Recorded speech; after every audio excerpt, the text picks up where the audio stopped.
수험생 여러분 반갑습니다. 먼저 인사드리고 시작하겠습니다. 한국 건축사를 같이 학습하게 될 조성재입니다. 한국 건축사는 시험에서 4문제에서 5문제 매년 출제가 되고 있습니다. 그런데 한국 건축사에서 목표를 100% 다 맞는 걸로 여러분 준비를 하셔야 됩니다. 그만큼 잘 준비하면 건축사 다 맞출 수 있는 부분입니다. 또 반면에 서양 건축사도 5문제 정도 출제되는데 서양 건축사는 3문제 정도 꼭 맞춰줘야 우리가 건축사 10문제 나오는 부분에서 저희가 소정의 목적을 달성할 수 있습니다. 그럼 한국 건축사를 들어가기 전에 한국 건축사가 어떻게 구성이 되어 있는지 분류를 좀 하겠습니다. 한국 건축사는 크게 2가지로 나눌 수 있겠습니다. PPT를 보시겠습니다. 한국 건축사는 2개의 큰 덩어리로 분리하면 좋습니다. 그래서 이름을 여러분이 직접 붙이셔요. 총론과 시대별 건축이라는 틀에 가두어서 하나는 총론이라는 틀에 또 하나는 시대별 건축이라는 틀에 이렇게 만들어 놓은 포맷을 한다고 그러죠. 그래서 2개로 분리하면 한국 건축을 어떤 내용이든 하나는 총론 속에 또 하나는 시대별 건축에 다 집어넣어서 정리를 하면 쉽게 정리를 할 수 있습니다. 시계꽃 이쁘지요? 이 아름다운 시계꽃을 즐길 수 있는 여유는 여러분이 합격자 발표를 하는 그날 이런 아름다움이 눈에 들어올 것입니다. 자, 글자로 구분하면 한국 건축을 하나는 총론, 하나는 시대별 건축이라는 틀에 나누어서 그러면 총론은 뭐냐? 총론은 한국 건축의 특성이 무엇인가? 또 한국 건축의 특성 중에서 의장교익은 어떻게 하고 평면교익, 인면교익, 단면교익은 어떻게 하는가? 또 궁궐 및 도성 건축은 어떻게 건축을 했었는가? 이런 부분을 주의 깊게 살펴봐야 됩니다. 또 건물의 각 부분별 구성 및 특징에 대해서 여러분이 정확하게 꿰고 있어야 됩니다. 또 주거 건물이나 불교 건물, 유교 건물 나오는 건물들의 모든 종류를 전부 다 한국 건축의 한 틀에 이렇게 집어넣어서 한국 건축의 총론이다 이렇게 잡아놓으면 건물 집 짓는 것부터 기초공사에서부터 마감공사 이렇게까지 한 틀에 총론이라는 틀에 집어넣어서 여러분 정리를 하시기 바랍니다. 또 하나는 시대별 건축이라는 틀인데 우리가 한국 건축사잖아요. 건축사. 역사라는 말입니다. 그래서 역사이기 때문에 우리의 오늘까지 이르를 때 건축이 어떤 흐름을 갖고 있는가. 서양 건축도 마찬가지지만 우리나라도 어떤 흐름을 가지고 있는데 한국 건축에서 원시시대는 어떻게 되어 있고 삼국시대 건축물은 고구려, 백제, 신라가 있는데 이런 삼국시대 건물이 지금 남아있는 유구들이 있습니다. 그런 유구들을 보고서 이때의 건축 양식이 이런 것이었구나. 이런 흐름을 통해서 오늘까지 이르렀구나. 이런 부분을 알 수가 있습니다. 또 지금 남아있는 우리나라의 현존 건축물이 있습니다. 물론 탑은 삼국시대 탑도 있지만 현존 건축물의 가장 중요한 것은 목조 건물입니다. 그래서 고려시대에 목조 건물이 몇 개가 남아있는데 그 부분은 가장 오래됐기 때문에 어떻게든 그 부분은 시험에 나왔고 또 앞으로도 나올 것이고 우리가 중요하게 처리하는 건축물입니다. 그래서 그런 부분 꼭 기억을 해야 되고 고려시대, 조선시대 건물은 수도 없이 많이 남아 있습니다. 그래서 궁궐 건축물이 대표적으로 남아 있고 조선시대 사찰 건물, 유교 건물 이런 건물들이 나와 있는데 조선시대의 어떤 양식이나 특징이나 이런 부분들을 시대별 건축에서 정리하면 되겠습니다. 그 다음에 일제강점기 시대, 일제시대라고 하는데 일제강점기 시대에 건축되었던 우리나라 건축물들, 그 다음 그 이후에를 현대건축이라고 하지요. 그래서 현대건축, 오늘에 이르기까지의 건축물들을 현대건축이라고 하는데 그 현대건축이 어떤 양식에 따라서 어떤 양태에 따라서 오늘까지 왔는가 이런 부분을 시대별 건축이라는 한 틀에 넣어서 여러분 정리를 하면 되겠습니다. 자, 그러면 시대별 흐름, 서양 건축 하지만 원시 건축, 이집트 건축, 메소포타미아 건축, 그리스 로마 건축 이렇게 나갈 텐데 우리는 그렇게까지 할 필요가 없고 한국 건축은 남아있는 유구가 그렇게 많지 않아요. 그래서 삼국시대는 절터나 궁궐터가 남아있고 가장 오래된 건물은 고려시대 건물 남아있는데 이런 부분은 집중적으로 저희가 학습을 해야 될 걸로 생각을 합니다.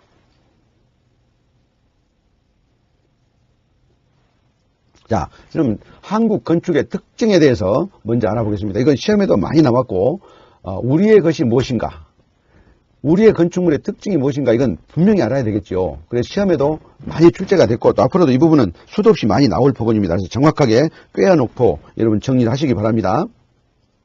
자, 한국 건축은 특징, 소박하고 유려하다 그런 특징을 가지고 있고 그 다음에 한국 건축이 그냥 하늘에서 뚝 떨어진 게 아니라 불교 영향, 유교 영향, 풍수지리의 영향을 받았다는 거 꼭 기억을 하시기 바랍니다. 그래서 한국 건축은 유교적인 거, 불교적인 거 또는 우리 전통적으로 풍수지리 이런 부분이 우리 건축에 영향을 끼쳤다. 이렇게 정리를 하시면 좋겠습니다. 그 다음에 한국 건축과 일본 건축과 중국 건축물 이렇게 비교를 해보면 한국 건축은 멀리서 이렇게 바라보는 건축물이다. 이렇게 말합니다. 멀리서 바라본다는 것은 가까이서 보면 어떻다는 말인가요? 가까이서 보면 조금 거칠다는 그렇게 표현할 수가 있겠죠. 또 일본은 반대로 멀리서 본다기보다는 가까이서 가서 이게 쓰다듬고 싶은 건물이다. 이렇게 표현할 수 있습니다. 각각 장단점이 있지요. 그래서 멀리서 바라보는 건축물은 자연 속에 스며드는 건축물, 우리는 자연과 조화되는 건축물 이렇게 우리가 좋게 말할 수 있습니다. 우리나라에서 자생적으로 건축 문화가 발생되는 것도 있겠지만 주류는 중국계 건축 문화가 우리나라로 전달되었고 또 그것을 발전하고 더 변화시켜서 일본에 우리가 전달했다고 보고 있습니다. 그래서 전에 시험에 어떤 부분이 나오냐면 우리나라에서 일본에 건축 문화를 전달했는데 그 시대가 뭔가 해서 야스카 문화 이런 부분이 전에 한번 출제된 적이 있었습니다. 그래서 중국 건축과 한국 건축과 일본 건축은 아주 유사한 점들이 많이 있습니다. 그런 점들을 학습하시면서 꼭 기억해 두시기 바랍니다. 그 다음에 한국 건축에서 특징 중에 또 하나는 산지 지형을 선호합니다. 또 뒤에 산을 두고 앞에 강을 두는 배산 지형 또는 배산 전천 이렇게 말하죠. 뒤에 산을 두고 앞에 물을 두고 그래서 궁궐을 지을 때도 경복궁을 짓거나 창덕궁, 창경을 지을 때도 뒤에 산을 두고 앞에 강이 흐르게 합니다. 그래서 강이 없을 때는 의도적으로 인공적으로 강을 만들어서 금천이라는 강을 만들어서 건너가게 하지요. 그래서 그런 배산 지형을 선호하는 그런 특징을 가지고 있습니다. 또 향보다 지세를 더 중요시합니다. 그러니까 경관을 더 중요시한다는 말이죠. 말로 설명하자면 북사면에 있는 대지에 집을 지을 때 향을 남향으로 할 것인가 향을 북향으로 할 것인가 이런 말입니다. 북쪽이니까 태양을 계산한다면 우리가 남향 선호 사상을 갖고 있으니까 남쪽으로 향을 하고 싶지만 우리 선배들은 우리 조상들은 향보다 뭘 더 중요시한다고요? 지세를 경관을 더 중요시하기 때문에 향을 북사면일 때라도 남향으로 하지 않고 북향으로 향을 했다는 겁니다. 자, 여기서 주의할 점은 비대칭적 균형입니다. 우리가 대칭이 균형이 맞는데 어떻게 비대칭이 균형이냐? 그런데 비대칭인데 분명히 평면의 배치가 비대칭인데 전체를 보면 균형이 맞더라는 말입니다. 그래서 이런 부분 대칭적 균형 이렇게 시험에 나오면 여러분 이건 아니다. 꼭 이런 부분 시험에 출제하겠지요. 그래서 비대칭적 균형이다. 꼭 정리를 하셔서 우리 한국 건축은 비대칭적 균형이다. 그런데 시험에 이제 출제하는 분들이 이런 부분들이 있습니다. 그러면 균형된 부분도 있지 않겠습니까? 균형, 정확하게 균형이 맞는 부분들.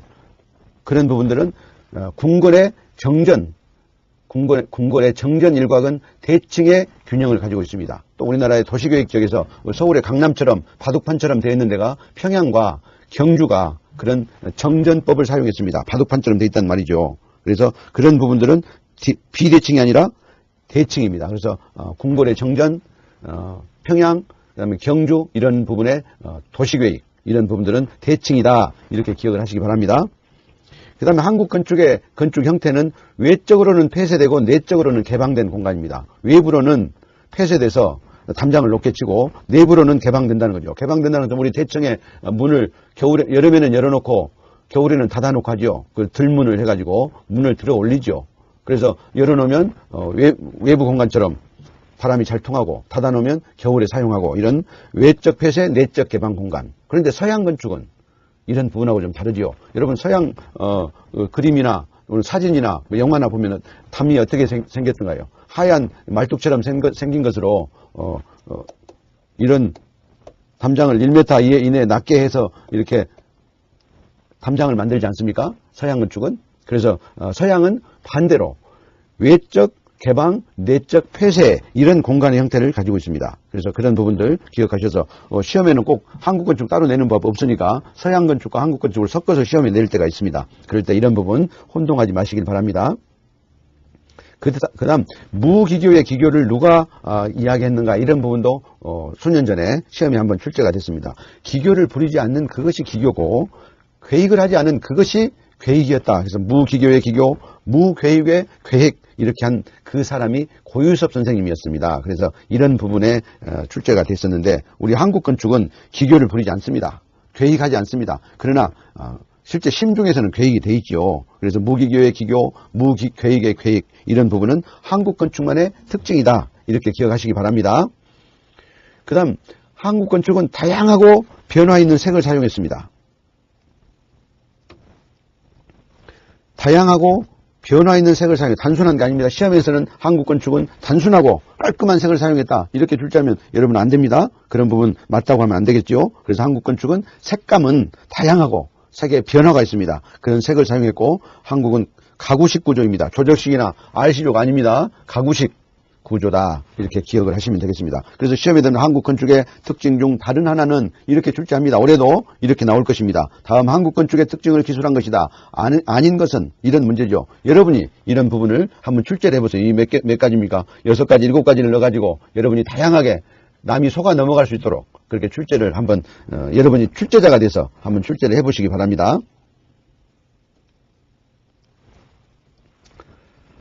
쌍봉사 대웅전입니다. 화순에 가면 쌍봉사 대웅전이 있는데 이거는 오래전에 쌍봉사 대웅전이 화재로 소실되기 전에 사진인데 똑같이 또 건축을 해놨습니다. 지금은 이 건물은 문화재는 되지 않겠죠.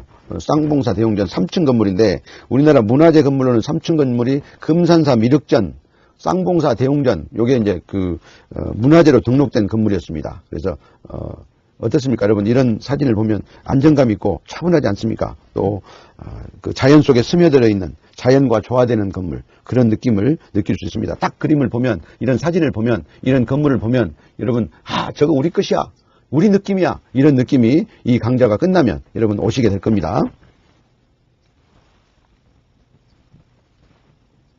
루 건물입니다. 루 건물 아주 루가 조그마한 정면 3칸 건물, 측면 2칸 건물인데 이 조그마한 건물이 이렇게 아름답게 아기자기하게 들어가 있죠. 이제 부제는 여러분 하나하나 할 것입니다. 이 부제가 무엇인가, 이 공포가 무엇인가, 이 난간이 무슨 난간인가 이런 부분들은 하나하나 할 것인데 이 건물을 보면서 우리의 건물이구나.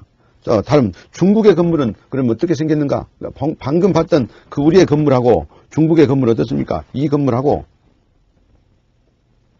이런 느낌이 이런 자연스러운 후림과 조로라고 하죠. 이따 다시 자세하게 설명을 하겠습니다. 이런 선하고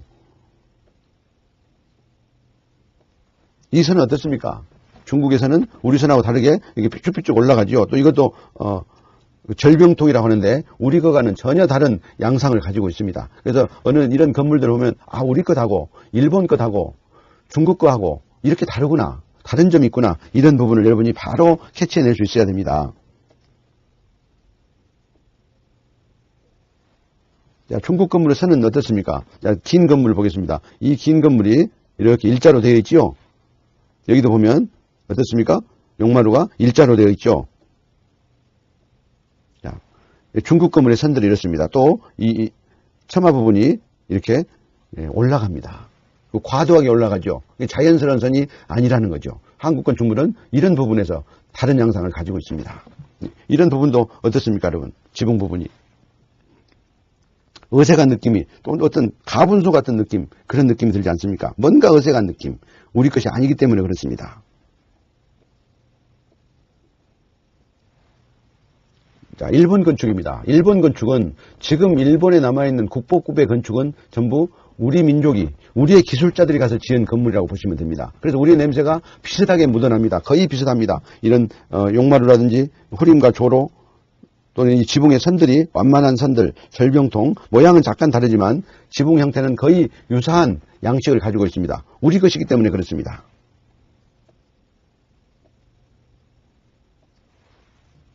자, 이런 건물, 창덕궁에 있는 어수문과 주합루입니다. 숲속에, 자연 속에 들어가 있는 이런 건물이 우리 한국 건축의 아주 특징을 잘 나타내고 있습니다. 이런 처마에서는 어떻습니까? 완만한 지붕에선 아까 중국 건축은 이게 반듯했는데 우리의 건축은 한국 건축은 어떻습니까? 이런 자연스러운 새끼를 이렇게 해놓은 자연스럽게 쳐지는 이런 선을 그대로 가지고 있습니다. 자연의 선입니다. 그래서 한국 건축은 자연에 조화되는 건축, 자연 속에 들어가 있는 건축, 자연과 어울리는 건축 이렇게 말할 수가 있죠. 그래서 어느 건물 형태를 딱 보면 동양 삼국, 일본, 한국, 중국의 건물을 딱 보면 한눈에 여러분이 이제 알 수 있습니다. 아, 이건 우리 것이구나, 저건 일본 거구나, 저건 중국 거구나, 이렇게 알 수가 있습니다. 여러분, 한국 선은 이렇습니다. 우리 건축에서는 이게 불국사 계단의 소맷돌입니다. 소맷돌, 그때는 그라인더가 없었기 때문에 이런 부분 일일이 정으로 다 쪼아냈겠죠. 하나하나를. 이 선 맞춰서 얼마나 어렵겠습니까? 자, 그런데 이 부분 한번 보십시다. 우리 선배들의 멋이 이런 데서 나옵니다. 이런 선들이 뭐하고 비슷합니까? 버선 코하고 비슷하지요. 여러분, 여자들의 고무신하고 비슷하지요. 그 선이. 이런 선이 자연의 선입니다. 이런 멋스러움을 가지고 있습니다. 만약에 이걸 직각으로 했다면, 이렇게 해서 이렇게 잘랐다면 이게 얼마나 모양이 사납겠습니까? 소매돌을 가공할 때. 이런 모서리 하나에, 조그마한 디테일 하나에도 이런 아름다운 멋스러움이 한국 건축에는 들어가 있습니다.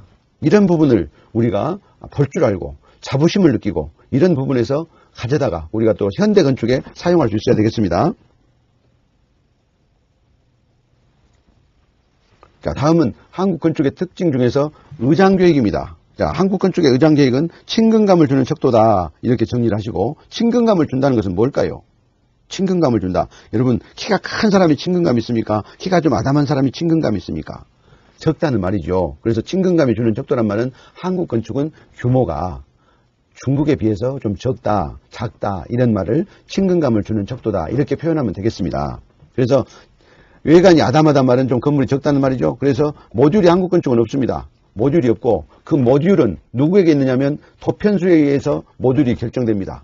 어느 집에 집을 지어달라고 했는데 가서 보니까 나무 잘라놓은 나무 기둥 사이즈나 보 사이즈가 보니까 전부 8자로 돼 있어요. 8자. 8자면 38은 24, 2.4m죠. 8자짜리가 재료가 많아. 그러면 여러분 9자로 모듈을 정하면 되겠습니까? 그래서 그럴 때는 8자가 그 집의 모듈이 되는 겁니다. 어떤 집에 갔든 7자요. 그러면 어떻게 해야 되겠어요? 7자로 그 집의 모듈을 잡아야 되겠죠. 그래서 모듈은 누구 마음에 있어요? 여러분의 마음에. 모듈은 도편수의 마음에 모듈이 있는 겁니다. 그래서 한국 건축은 모듈이 없습니다. 다만 그 집의 형태에 따라서 또는 그 집의 갖춰진 재료에 따라서 모듈이 결정되는 것입니다. 또 한국 건축의 가장 한마디로 한국 건축이 뭐냐 말할 때는 이 말 기억하셔야 됩니다. 자연과의 조화다. 한국 건축은 자연에 조화되는 건축이다. 자연 속에 들어가는 건축, 자연에 순응되는 건축, 자연과 일치하는 건축, 이것이 한국 건축의 특징입니다.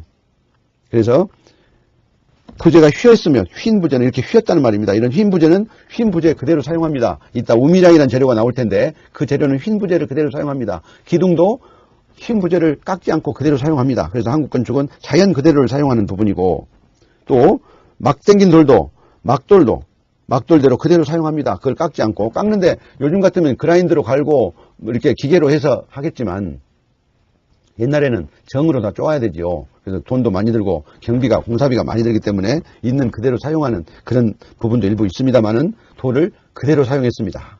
또 우리나라에 사용되는 나무는 나왕이나 미송이라는 수입자재가 아닌 다 육송이지요. 육송. 그래서 육송의 특징이 긴 재료가 없으면 장재가 없고 또 고든 재료가 많이 없습니다. 직재가 없습니다. 그러니까 어떻습니까? 있는 그대로 사용해야 되죠. 그래서 또 육성은 변형이 많아요. 많이 변형이 돼 크랙이 많이 나가고 갈라집니다. 그래서 세부 가공이 좀 조악스럽다 이렇게 표현을 하지요. 어느 나라에 비해서? 일본에 비해서. 일본은 육성을 쓰는 게 아니기 때문에 우리나라는 육성이라는 자재의 특성이 갈라질 수밖에 없어요. 그래서 집을 지어놓으면 기둥이 처음에는 안 갈라지지만 나중에는 저절로 갈라지게 돼 있어요. 그게 또 멋스러움이죠. 그래서 세부, 이거 다른 말로 해서, 그래서 한국 건축을 이런 부분 때문에 가까이서 보기보다는 멀리서 바라보는 건축이다. 이런 육송이라는 부재가 그 원인에 있습니다. 또 우미량이라는 재료가 있는데, 우미량이라는 것은 이따 언급을 하겠습니다만, 도리와 도리를 연결하는 부재를 우미량, 소우자, 꼬리 미자, 우미량이라고 합니다. 소우자를 쓰는 거죠. 소우자, 꼬리 미자, 소우자, 꼬리 미자, 우미량. 그래서 우미량이 사용되는 뭐 건물 형태나 이런 것도 시험에 나옵니다. 그래서 이따가 그 정리를 할 때 우미량 정확히 기억하시고, 일본은 직선제로 그냥 깎아서 침묵을 하는데 한국은 그대로 속꼬리처럼 생긴 그 부재를 그대로 사용한다는 말입니다. 그래서 구분나무를 그대로 사용한다. 그래서 그 재료마다 재료 형태 그대로 사용하기 때문에 그거 자체도 자연을 그대로 사용하기 때문에 자연과 조하고 자연에 순응한다. 이렇게 정리를 하겠습니다. 그 다음에 공간 구성의 특징, 이렇게 시험에 내겠죠. 다음 한국 건축의 공간 구성의 특징을 나열한 것이다. 그릇된 것은 이렇게 출제했었고 또 앞으로도 조금 바꿔서 출제를 할 것입니다. 그래서 공간 구성의 특징은 비대칭성, 폐쇄성, 폐쇄가 어떤 폐쇄일까요? 외적 폐쇄, 내적 개방 이렇게 말했습니다. 그래서 내부는 폐쇄가 아니고 외적 폐쇄, 그 다음에 공간의 연속성, 공간의 상호 침투성, 이런 공간과 이런 공간이 서로 침투되는 그런 침투성을 가지고 있다. 그 다음에 중정을 둔 기역자, 디귿자, 미음자, 디귿자로 폐쇄 공간을 형성한다. 이렇게 정리를 하시면 되겠습니다. 그래서 맨 처음에는 집을 이렇게 지었다가 또 하나 이렇게 달아내고 그 다음 또 달아내고 문도 달고 해서 이런 형태로 점점 발전돼 나가는 공간 형태를 가지고 있다. 이렇게 1번, 2번, 3번, 뭐 이런 4번 이런 순서로 돼간다. 이런 말입니다. 그래서 중정을 두고 기역자, 미음자, 디귿자 이런 공간을 형성한다. 이렇게 정리를 하시겠습니다. 자, 이렇게 보면 이건 대들보입니다.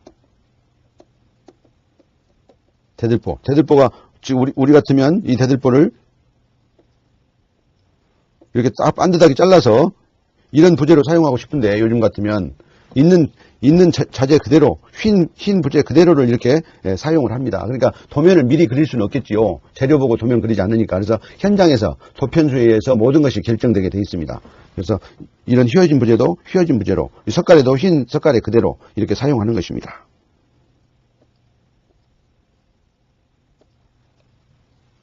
자, 이 자연 부재를 그대로 사용한 이런 기둥을 도랑주 이렇게 말하면 도랑주. 그래 껍질만 벗겨 사용하죠. 이렇게 기둥을 반듯하게 이렇게 깎아서 쓰면 기둥 이거 남고 이거 없어지고 하면 남아있는 거 없겠죠. 그래서 있는 기둥 그대로를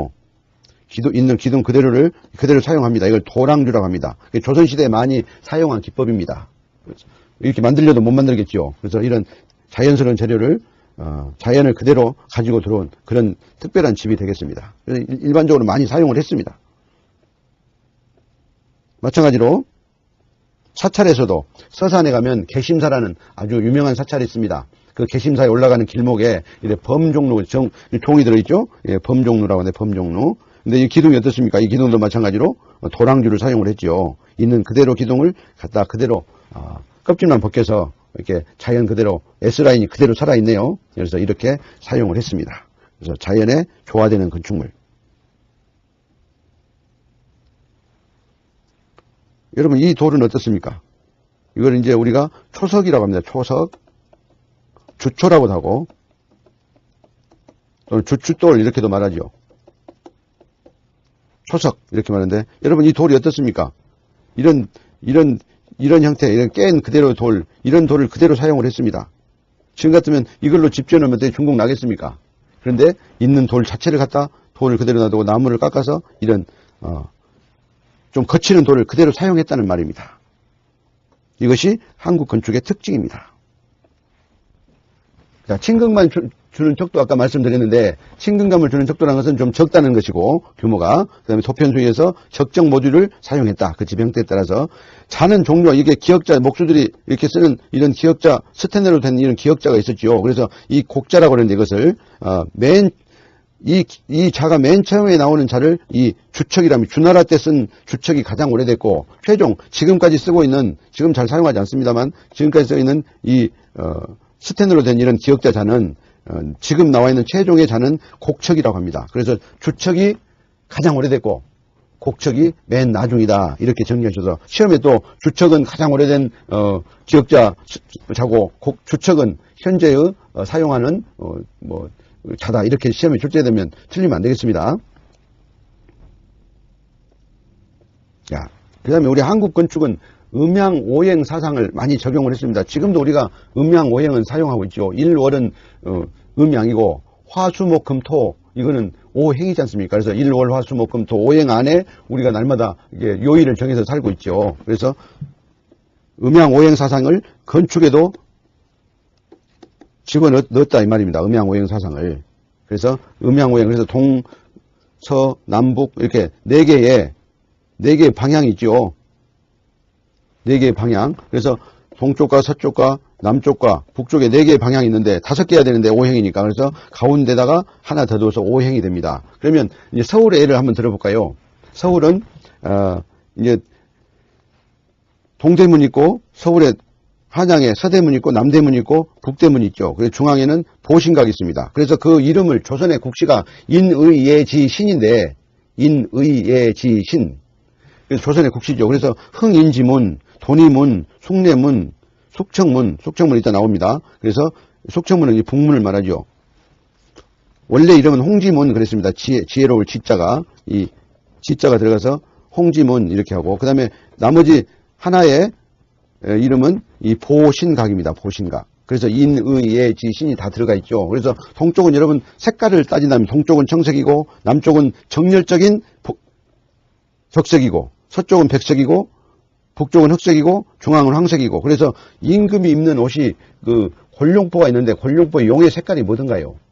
황색을 쓰죠. 그래서 임금은 황색을 씁니다. 임금 어디에 있기 때문에? 중앙에 있기 때문에 가운데 이 중앙에 있기 때문에 황색을 쓰는 것입니다.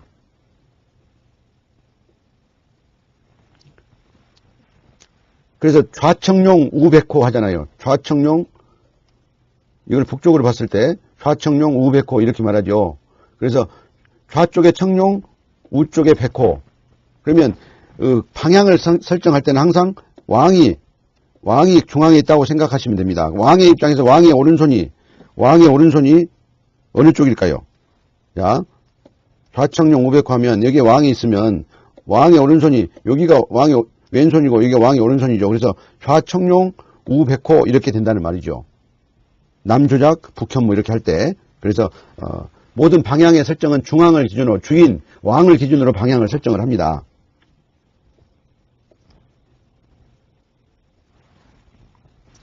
아까 사대문 중에 지금은 숙정문이라고 합니다. 이 숙정문은 역사가 여러 가지 이름이 바뀌었는데 이건 사용하지 않죠. 북문이어서 한양의 북대문입니다. 그래서 많이 사용하지 않은 문인데 당초에는 원래는 홍지문이라고 하는 게 원래는 맞습니다. 이 지혜로울 지자를 써야 되는데 백성이 지혜로우면 나라가 안 좋다. 요즘에 인터넷 때문에 그 조금만 해도 인터넷에 올라오지 않습니까? 백성들이 지혜로워서. 그래서 옛날에도 백성이 지혜로우면 안 됐다 해서 이 지혜로울 지자를 빼버리고 그 대신에 숙청문이라고 했다가 나중에는 지금은 숙정문 이렇게 부르지요. 그래서 한양의 북대문은 숙정문 이렇게 부르기도 합니다. 그래서 숙청문이라고 당초에는 불렀지요. 그래서 원래 이름은 이 지혜로울 지자가 들어있는 이 홍지문 이것을 원래 한양 천도를 할 때 맨 처음에 계획을 했다고 합니다. 근데 그게 지금은 숙정문으로 이렇게 바뀌어서 부르고 있죠.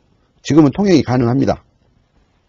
이제 이 문은 없어졌죠. 한양의 서대문 돈의문이라고 하죠. 돈의문. 일제 강점기 때 이제 흘려버렸고 지금은 사진만 이렇게 한 장 남아 있습니다. 보신각이죠. 매년 1월 1일 정초에 타종을 하는 보신각, 종이 들어있는 인의예지신 조선의 국시로 가운데 중앙을 상징하는 그런 한양의 아주 중심부에 있는 부분입니다.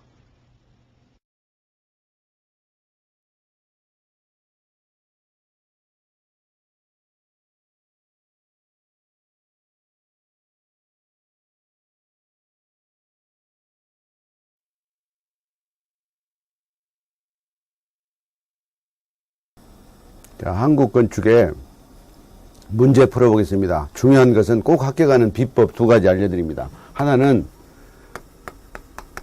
과거 문제를 미리서 풀어보는 겁니다. 물론 초창기에는 풀어지지 않겠죠. 문제만 훑어보는 겁니다. 어떤 문제가 나왔나, 어떤 문제들이 지금까지 출제되었나, 이런 부분만 여러분 쭉 정리하셔서 한 5개년 정도, 지금부터 5년 전까지 문제를 쭉 한번 전체적으로 답은 맞추지 마시고, 이런 문제가 출제됐구나, 이 과목에서는 이런 문제가 또 매년 이렇게 다르게 나왔구나, 이런 부분을 꼭 체득하시기를 바랍니다. 그래서 가장 중요한 것은 맨 처음에 시작하시는 분들은 과거에 나왔던 문제를 먼저 내 눈으로 이거 중요한 부분이구나. 다른 과목도 마찬가지입니다. 한국 건축사뿐만이 아니라 다른 과목도 꼭 이 과거 문제를 정리를 해 놓으시기 바랍니다. 자, 2번째는 이제 비법입니다. 아는 부분, 여러분이 공부를 하다 아는 부분은 다시 공부할 필요가 없죠. 아는 부분은 지워가는 겁니다. 지금 이제 문제에 나오는 부분도 여러분 아는 부분은 지워버려서 까맣게 지워서 이제 책을 몇 번 이렇게 보고 나면 어떤 문제가 남겠습니까? 모르는 부분만 남겠죠. 근데 모르는 것까지 지워버리면 안 되겠죠. 자, 그래서 그렇게 문제를 풀어가도록 하겠습니다. 자, 과거 문제를 미리 다 풀어본다. 또 하나는 아는 문제는 지워간다. 문제가 아니라 항목을 지우는 겁니다. 문제는 그대로 놔두고 항목, 문제를 지워도 되고 항목을 지워도 되는 겁니다. 자, 문제 풀어봅니다. 자, 한국 건축에 관한 내용 중 옳은 것은 문제를 풀 때도 마찬가지로 번호를 한국 전통 내용 옳은 것은 기둥에 배울림 있는 것은 한국 건축에서만 볼 수 있는 특징이다. 배울림은 이렇게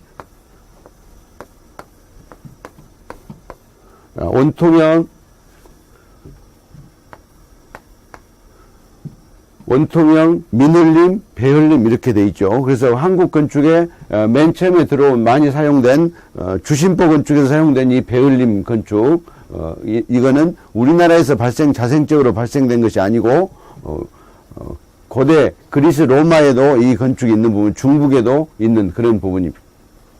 또 한국 건축은 건물 규모에 따라서 적정 척도 기준이 적용되었다. 규모에 따라서 한국 창살 문양은 일본의 것보다 간결하고 단조롭다. 일본의 것보다 간결하고 단조롭다.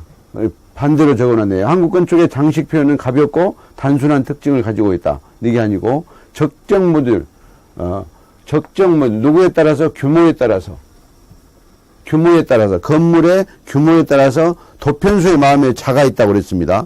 도편수가 이 집에는 이번에 들어온 부재가 전부 다 8자짜리가 들어왔다. 그러면 그 8자를 그 집의 척도로 결정을 했다는 겁니다. 모듈화 했다. 이런 말이죠. 그럼 정답은 어떤 것인지 금방 알 수 있겠죠?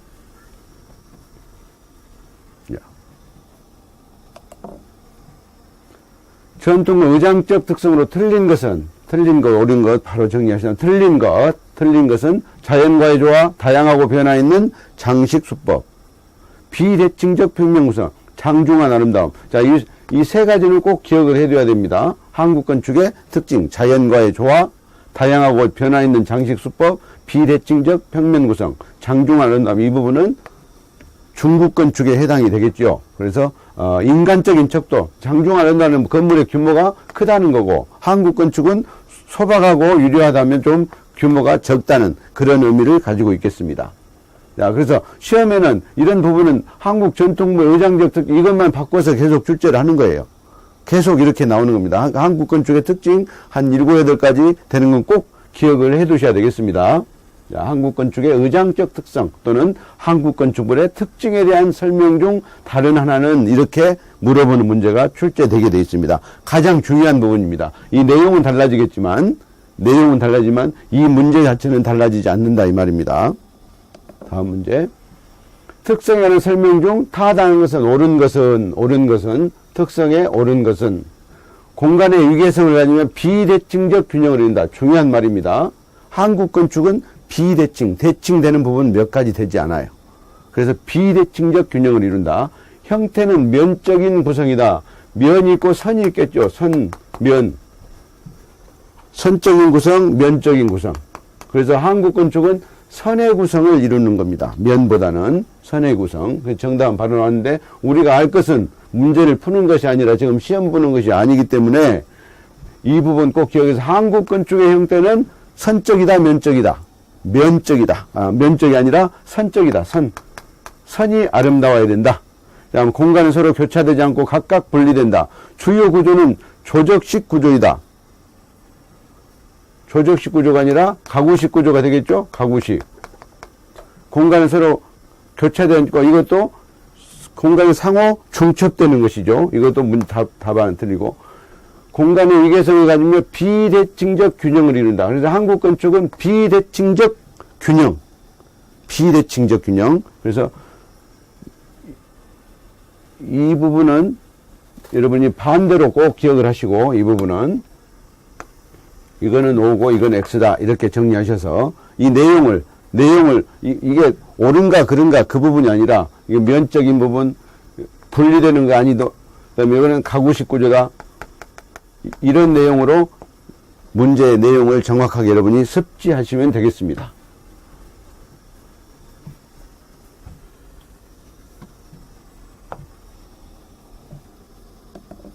조선시대 주거건축 설명 부적합 조선시대 주거 설명 중 부적합한 것은 풍수사상은 주택 공간 구성에 큰 영향을 주었다. 풍수사상이 나오면 한 가지만 풍수는 전체가 풍수지리를 적용했습니다. 그런데 여기에 한 가지 풍수지리를 적용하지 않은 한 가지가 있는데 그거는 화성, 수원성만 풍수지리하고는 반대되는 개념을 가졌습니다. 이것은 바로 실학사상에 의해서 수원성은 적용을 했습니다. 그러니까 문제를 만드는 게 아주 좋죠. 시험에 출제됐습니다. 물론. 그래서 이 풍수사상은 모든 구성에 큰 영향을 줬는데 다만 한 가지 아닌 것은 수원성이다. 이렇게 여러분 정리를 하시면 되겠고, 공간구성은 6.25 사상의 영향으로 남녀 생활관을 남녀 칠세 부동석 이런 남녀유별 그래서 구별을 했다는 거. 주택 배치 형태는 일반적으로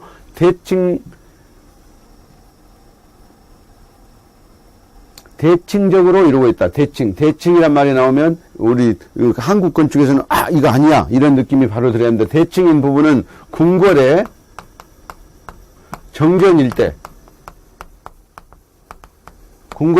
일대 이 부분만 대칭입니다. 또 도시계획적으로는 서울의 강남처럼 도시계획이 되어 있는 데가 평양하고 경주 이 두 군데만 그런 바둑판 모양의 정전법 그런 바둑판 모양의 도시계획을 했습니다. 그건 바둑판은 대칭이 되겠죠. 그래서 대칭을 이루고 있는 부분은 극히 드뭅니다.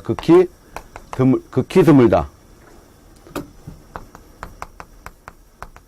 이렇게 정리하시고, 안채 앞마당은 외부인의 출입이 제한되어 있지만 사랑채는 대부분 개방적이었다. 그래서 부적합한 것을 찾아야 되니까 대칭을 이루고 있었다. 이런 부분 바로 찾아내야 되겠습니다. 그래서 대칭은 극히 드물다. 이렇게 정리를 하시고, 대칭되는 부분이 어디에 있다. 이렇게만 정리해 주시면 대칭, 비대칭 문제는 우리 건축사 시험에서 해결될 수 있으리라고 생각을 합니다. 한국 건축의 특징이 아닌 것은, 또 나왔죠? 아까 한국 건축의 의장적 특징이 아닌 것은 이것도 물어봤지만, 한국 건축의 특징이 아닌 것은 이렇게 똑같은 문제를 계속 출제를 하게 되어 있습니다. 왜? 우리의 것이 무엇인지 여러분 알아야 설계를 하겠죠. 건축사가 우리의 것이 무엇인지 정확하게 깨달아야 됩니다. 그래서 이 부분이 시험에 자주 출제가 됩니다. 자, 친근감을 유발한다. 좋은 말이네. 가구식 구조를 기본으로 하였다. 자연미를 그대로 살렸다. 웅장하고 크다. 다 좋은 말인데 이 부분은 웅장하고 크다는 이건 중국 건축이 웅장하고 크다. 한국 건축은 조금 아담하다. 친근감 있는 척도다. 이런 친근감 있던 척도는 좀 적은 규모가 친근감 있죠. 아담하다. 이렇게 말하는 그런 부분이 이 웅장하고 크다 하고 반대되는 개념이 되겠습니다. 그래서 한국 건축은 친근감을 유발한다.